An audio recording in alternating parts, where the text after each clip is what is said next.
Estee Lauder, guess what? They just beat their earnings. They close at 55. They have a $3 gap. That's a bright spot for this retailer. You can see that they had brought guidances down, and we got down here to the bottoms. This is where the buy was. This is where we looked at it, these double bottoms in here, knowing that by bringing the estimates down from prior quarters, that Estee Lauder knows how to manage the company. So they beat by a penny. They beat on the rev guidance. Q1 EPS for fiscal 213, that EPS will be a little bit below consensus.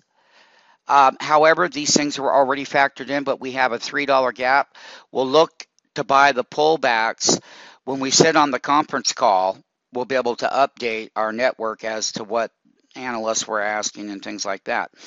One of the things that I can say around the world, they have been doing quite well as far as lower growth and what expectations are.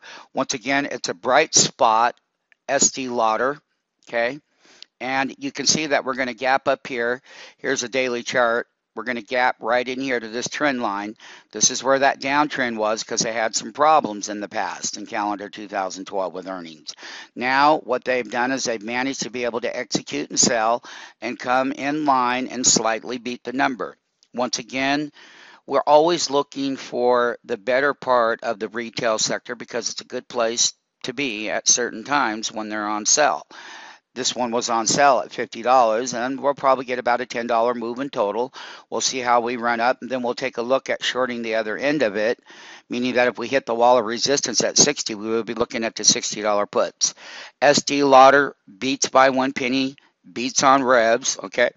Fiscal, what they did was they took Q1 EPS for 2013 below the consensus number, which is good because this way when they do report, they'll be able to come back in and we'll probably get another gap and we'll continue to go higher as these numbers come in line with the current economic outlook, current retail spending. Remember, retail spending around the world was down 90 days, which is recessionary.